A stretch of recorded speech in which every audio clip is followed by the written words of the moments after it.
Hi ಎಲ್ರಿಗೂ ನಮಸ್ಕಾರ. ಇವತ್ತು ನಾನು ಇನ್ನೊಂದು ಎಗ್ ರೆಸಿಪಿ ಒಟ್ಟಿಗೆ ಬಂದಿದ್ದೀನಿ. ಇದು ನನ್ನ ಓನ್ ರೆಸಿಪಿ. ತುಂಬ ಟೇಸ್ಟಿಯಾಗಿರುತ್ತೆ, ಮಕ್ಕಳಿಗೂ ತುಂಬ ಇಷ್ಟ ಆಗುತ್ತೆ. ಇದಕ್ಕೆ ಆಲೂಗಡ್ಡೆ ಬೇಕು. ಆಲೂಗಡ್ಡೆನ ಪೀಲ್ ಮಾಡಿಕೊಂಡು ಸ್ಲೈಸ್ ಮಾಡ್ಕೊಳ್ಳಿ. ನಾನಿಲ್ಲಿ ವೆಜಿಟೇಬಲ್ ಚಾಪರ್ನ ಯೂಸ್ ಮಾಡ್ತಾ ಇದ್ದೀನಿ ಸ್ಲೈಸ್ ಮಾಡೋದಕ್ಕೆ. ವೆಜಿಟೇಬಲ್ ಚಾಪರಿಂದ ಸ್ಲೈಸ್ ಮಾಡೋದ್ರಿಂದ ತೆಳ್ಳಗೂ ಬರುತ್ತೆ, ಬೇಗನೂ ಆಗುತ್ತೆ. ನೀವು ಬೇಕಿದ್ದರೆ ಕಟ್ ಮಾಡ್ಕೋಬೋದು ತೆಳುವಾಗಿ. ಇಲ್ಲಿ ನೋಡಿ ಈ ರೀತಿ ಬರುತ್ತೆ. ನಂತರ ಎಗ್ನ ಬೀಟ್ ಮಾಡ್ಕೋಬೇಕು. ನಾನಿಲ್ಲಿ 2 ಎಗ್ ತೊಗೊಂಡು ಸಾಲ್ಟು ಪೆಪ್ಪರ್ ಹಾಕಿ ಚೆನ್ನಾಗಿ ಬೀಟ್ ಮಾಡ್ಕೊಂಡಿದ್ದೀನಿ. ಪ್ಯಾನ್ ಮೇಲೆ ನಾವು ಸ್ಲೈಸ್ ಮಾಡ್ಕೊಂಡಿರೋ ಆಲೂಗಡ್ಡೆನ ಜೋಡಿಸ್ಕೋಬೇಕು. ನಂತರ 2 ಕಡೆ ಆಲೂಗಡ್ಡೆ ಸ್ಲೈಸ್ನ ಫ್ರೈ ಮಾಡ್ಕೊಳ್ಳಿ. ಇದು ಬೇಗ ಆಗಿಬಿಡುತ್ತೆ, ಯಾಕಂದರೆ ಆಲೂಗಡ್ಡೆ ತೆಳ್ಳಗಿರುತ್ತೆ. ಅದಾದಮೇಲೆ ಬೇಕಿದ್ರೆ ಸ್ವಲ್ಪ ಉಪ್ಪನ್ನ ಉದುರಿಸ್ಕೋಬೋದು. ನಾವು ಬೀಟ್ ಮಾಡ್ಕೊಂಡಿರೋ ಎಗ್ನ ಇದ್ರ ಮೇಲ್ಗಡೆ ಹಾಕ್ಕೋಬೇಕು.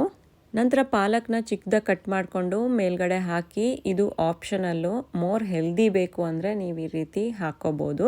ಇದನ್ನು ತಿರುವು ಹಾಕ್ಬಿಟ್ಟು ಬೇಯಿಸ್ಕೊಳ್ಳಿ. ಅಷ್ಟೇ, quick and easy potato omelette ready ಆಯಿತು. ಬೇಕಿದ್ದರೆ ಮೇಲ್ಗಡೆ ಚೀಸ್ ಹಾಕ್ಕೋಬೋದು, ಮಕ್ಕಳಿಗೆ ಇನ್ನೂ ಇಷ್ಟ ಆಗುತ್ತೆ. ಈ ವಿಡಿಯೋ ಹೇಗೆ ಅನಿಸ್ತು ಅಂತ ಕಮೆಂಟ್ ಮಾಡಿ.